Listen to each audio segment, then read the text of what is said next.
গণভোটের গণরায় যেই সরকার মানে না, জনগণের কোন দাবি দেওয়া এই সরকার পূরণ করবে না।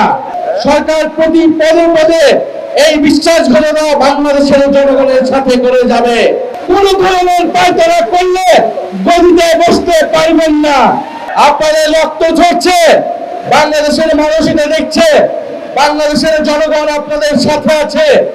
এবং ঢাকা শহরের মানুষকে বলবো, আমরা দেখছি রাস্তাঘাটে মহিলারা মিছিল করছে, হাড়ি পাতিল নিয়ে মিছিল করছে, হারিকেন নিয়ে মানুষ নেমে আসছে, কারণ গ্যাস নাই এবং বিদ্যুতের বিল অপ্রয়োজনীয় ভাবে ভুতুরে বিল দিচ্ছে।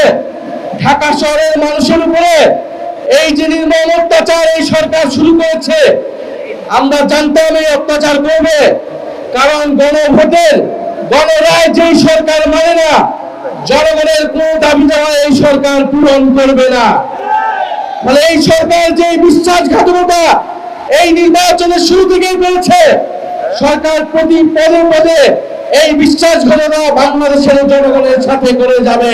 যদি বিএনপির সরকার, যদি তারেক রহমানের সরকার জনগণের মৌলিক অধিকার গ্যাস, বিদ্যুৎ, কর্মসংস্থান এবং দ্রব্যমূল্য নিশ্চিত করতে না পারে, তবে এই সরকার ক্ষমতায় থাকার স্বপ্ন যেন না থাকে, না দেখে।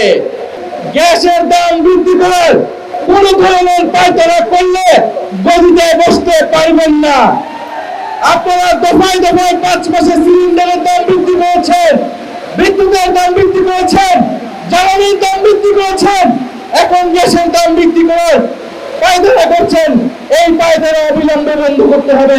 সবাইকে ধন্যবাদ। আসসালামু আলাইকুম। ইউএফটি ফার্স্টের সাথে ট্রেড করুন যে কোনো জায়গা থেকে। ক্যাম্পাসে ক্লাসের ফাঁকে, ঢাকার জ্যামে বসে কিংবা ঘরে বসে, ট্রেডিং এখন হাতের মুঠোয়। তাই ট্রেড করুন যখন খুশি, যেখানে খুশি।